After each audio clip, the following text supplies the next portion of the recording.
Today's Patreon raffle review comes courtesy of Blackjack. Happy birthday, man!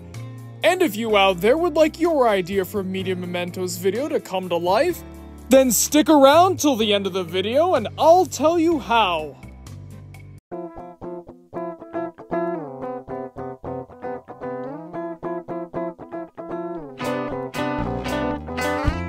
Dang, this is the first time we've done a character quest fusion since, what, Mr. Krabs?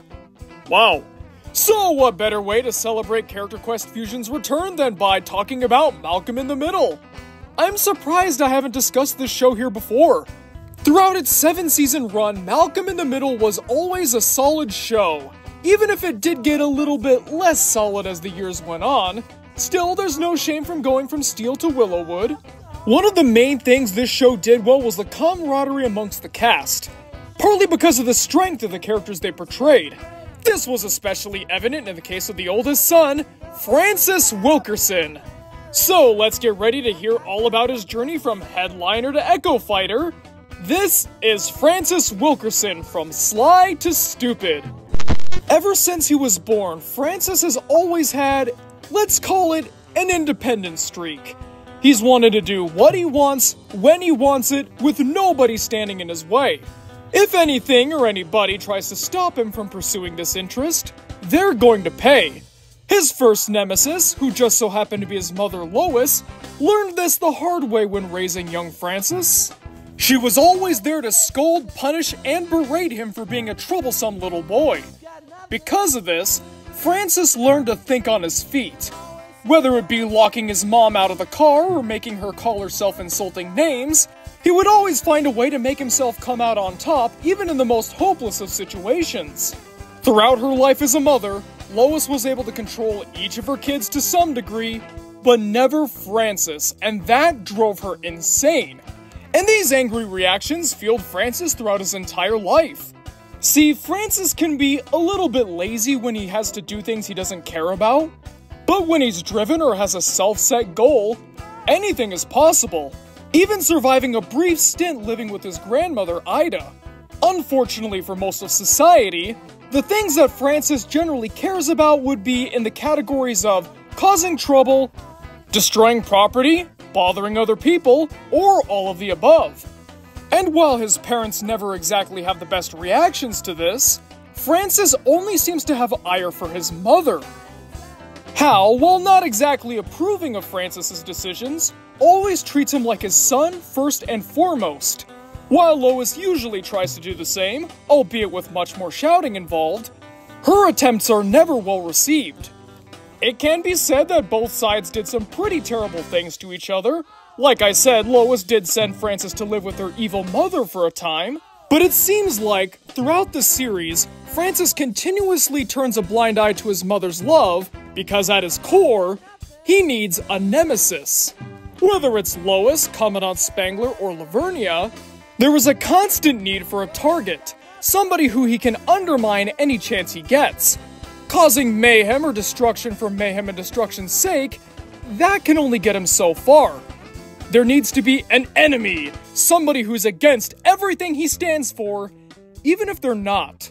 Spangler, while being a strict individual who took himself perhaps a tad too seriously, did actually want what was best for Francis. There were even times where the Commandant tried to take Francis under his wing and tell him about the benefits of having a good, ordinary life. The only issue was that Francis was not able to shake the image of Spangler as his enemy, so he refused any and all development. Why should he grow and change? He's always liked how he was. So what that his lifestyle keeps getting him in trouble day after day, week after week? That's everybody else's fault. That's the main thing about Francis, is that no matter what happens in life, he is always right, even if he's the root of everybody else's problems. At military school, he would do things like sneak dangerous pets into his bedroom, or have unauthorized parties with rowdy guests. No matter how many times he gets physically and mentally punished, it's never enough. As Spangler would later go on to say, he is the will that can never be broken. Part of this, yes, is being young and being idealistic about the world and how it's supposed to work, but Francis is a special case. He grew up being yelled at by his mother and coddled by his father. Whereas Lois was a bit too harsh to Francis, Hal was way too lenient. There would be times indeed where he'd get mad at his son, but as we've seen throughout the series, Hal can never stick to a punishment and usually caves when his boys show any signs of distress. This household environment would of course change how Francis would see people throughout the rest of his life. You're either for him and would aid and abet any sort of scheme he would come up with, or you were a foe. And naturally, as a foe, it's Francis's job to take you down a couple thousand pegs, if you get lucky. But as I've said before, he will not let this worldview be challenged. If you're a foe and you don't concede defeat, then you're still a foe. Think about all the times where Lois has tried to reach out to Francis, or to give him advice, but he just shuts it down again and again. For instance, in my favorite episode of the series, Bowling, Francis calls up both his mom and his dad asking if he could borrow money to get a cheap used car. Hal scoffs at the question and gruffly turns the idea down, and Francis receives it well. Meanwhile, Lois gently tells him no, and Francis blows up. With Hal's response, this is clearly an ally of his giving him some sage, albeit stern advice. But with his mom,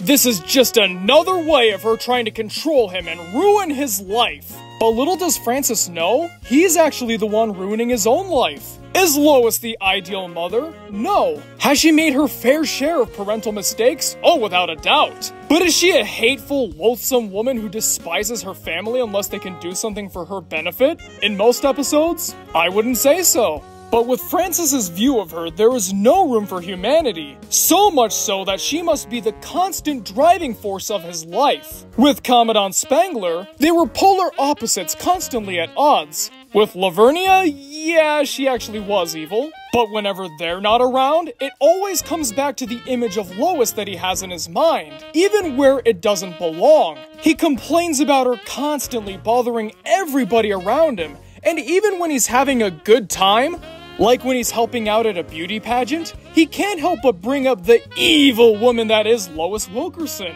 Not only is this an obsession that bothers everybody else around him, but it also causes Francis to be unable to enjoy most of the good things happening in his life. He can't enjoy being emancipated because he's going off to Alaska for a job he knows next to nothing about. Yes, partly because of a lust for adventure, but also because he knows his mom would hate it. Sure enough, he hates it as well, but now he's stuck. He gets emancipated so he can permanently distance himself from his mother, only to find himself constantly in between jobs and struggling to find any sort of stability. Even when Lois gives a heartfelt apology for everything she's ever done to Francis, he can't enjoy it. He's been so caught up in his idealistic and limited view of the world that it's nearly impossible for himself to find any joy in the here and now. Remember this moment because we're going to be talking about this at the end. Thankfully, it's not all doom and gloom for Francis. After all, up in Alaska, he meets the love of his life, who just so happens to be a lot like his mom. Stubborn, argumentative, strict, rigid, everything that Francis is supposed to hate.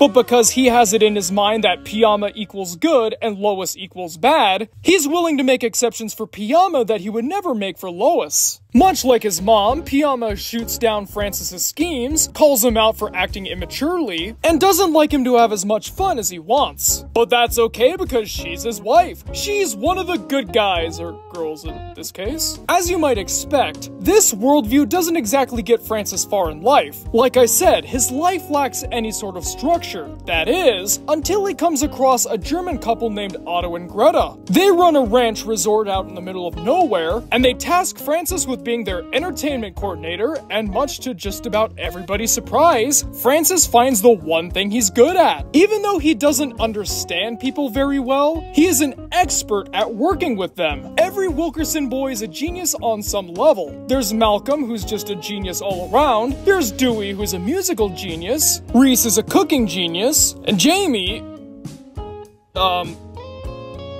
But Francis is a genius with people. He can charm them, motivate them, and entertain them. Whatever he needs to get out of a person, he'll get it. At long last, Francis has finally found what works for him in life. He has a home, a job, a community, a happy life with his wife. And above all, he can bask in the knowledge that these are all things that Lois never thought that he would get. Going his own way turned out to have worked. Though it goes without saying that he still has his shortcomings, but unlike in the other settings in his life, he's actually able to grow and learn. Otto is the father figure that Hal never was. Otto, like Hal, lacks a spine, but he makes up for it in giving Francis boundaries. Now that Francis has a lot to lose, he's going to stay within the lines and make sure he keeps what he has. And over time, this results in him being a functional member of society. And while his mom never thought that he would have any of the things he has now, he isn't aware that this is the version of himself that Lois always wanted him to be. Being a down-to-earth pragmatist at times, but also having Hal's fun side when it needs to come out. Someone with a career and good friends by his side whenever he needs them. He may have taken the scenic route to get there, but Francis has finally become a real man.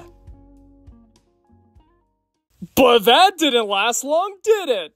Look, I totally understand why they couldn't have any more stories at the grotto. Kenneth Mars, the man who played Otto, was unfortunately diagnosed with cancer, causing him to leave the show. That I totally get. Sure, you could have some stories that would take place at the grotto, but not having Otto there would take away a lot of their charm. But what they did to write the setting out of the show is just ridiculous, and it undoes everything that Francis went through. Apparently, Francis had lost all of Otto and Greta's money because, derp-de-doo, he's stupid now, and he accidentally gave all of the money to a fake ATM. So Otto, the man who was like a second father to him, now hates his guts, and is trying to sue him and ruin his life, just like how Francis ruined his. Yes, I get it, it's supposed to be a joke. For one, it's not really all that funny. Two, the man that Francis has become would not do something like this. Because he cared so much about Otto and Greta, he would take extra care to make sure that he was doing everything right. They even point out as such when Hal and the boys come to visit. And thirdly, this sets a bad precedent for Francis's development going forward. For one thing, Francis would appear far less in the later seasons than he would before. There's a bunch of rumors floating around as to why this is the case. None of them seem to have any verifiable evidence to back them up, which means you should probably take anything you find on the internet with a grain of salt. But what I do know is that Francis was relegated from a member of the main cast to a dim-witted side character that would appear on occasion. He would no longer be getting in new situations that would try his development or force him to see the world in a new way. No, he would just show up from time to time saying, "I'm trying to get a job as a this. Look how incompetent I am." It's funny. When Francis was at the grotto, he became a nice mix of his old self with a little bit of Hal and Lois. Now, all of that is gone, and he's just pure Hal. Take any of the jokes he has in the later part of the series, and picture Bryan Cranston reading them instead, and they would all fit. This is kind of strange considering that they already have a Hal on the show. He's right here. And it's also strange considering that around this time, Hal started to get progressively dumber. If you were having such a difficult time writing for the old Hal, why make a new Hal and then turn somebody else into the old one? It's kind of like Haley in Modern Family, where after season 6, they changed her character into a damsel in distress soap opera lead and then turned Luke into what Haley used to be, thereby making the change entirely pointless. Though thankfully in this case it's not as painful, considering that character development wasn't one of the show's main goals, while Modern Family always kept that in the forefront. Even so, it's frustrating to see what they've done to Francis in the later years. Whenever he does make an appearance, it's supposed to be a treat, but now he's just some dim-witted loser with a nagging wife. He's another Tim Taylor, Homer Simpson, Peter Griffin, Al Bundy, the list goes on. Thankfully, though, they were able to bring the old Francis back towards the end. Remember when I mentioned the time where Lois apologizes to Francis? Well, this is when Francis's old life officially ends. For the first time, his eyes are truly open to the world around him. It's not all black and white like you once thought. There can be shades of gray, people can change. And above all, he's not always right. Faced with this undeniable truth, he has no idea what else to do. His main purpose, proving his mom to be wrong, has finally come crashing down. What else can he do but take her advice? Francis gets a mundane cubicle job, and he likes it. A lot. But he keeps it a secret from his mom in order to save face. After all, what would he do with himself if he found out that his lifelong nemesis turned out to be right? I find this to be a fitting end for Francis's character, since he's in a different place than he originally started, and of course he has a healthier view on life, but he's still got that trademark ego and always wants to come out on top, even in the most minor of struggles. Despite that detour in the last few seasons, Francis truly went on an incredible journey, one of self-improvement and discovery, ultimately leading him to become the man he needed to be. It's just a shame that for a while, his progress seemed to be impeded by his own stupidity. Like father, like son, I suppose. But hey, no matter what you think of the Francis changes that happened later on, I think we can all agree that it's nowhere near as bad as what happened to Reese. Oh boy, that's a topic for another day though. Another day, another day. Well, folks, thanks for watching the video. What'd you guys think? What's your favorite Francis moment, and what are your thoughts on the Francis derailment of the last few seasons? Comment below and let me know, because I'm always excited to hear what you guys have to say.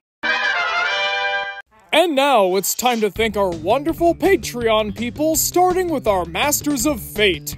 Brian Deso, Channel 11, Drew the Stew, Kev Messick, Micah Man, Platinum Bass, Quiet Chap, Ryan Williams, Timey, Toko Blahuvian, and Woody Woo.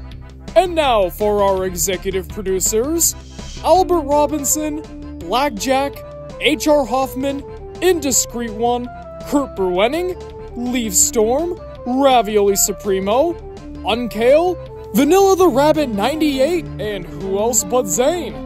If you two would like your name read at the end of every Media Mementos video, then why not consider donating to the Patreon? There's a link in the description below for you to check out. And there's also a link to the Media Mementos Discord server, so stop on by and say hello. Alright folks, thanks for watching the video, and I'll see you guys next time. And remember, life is unfair.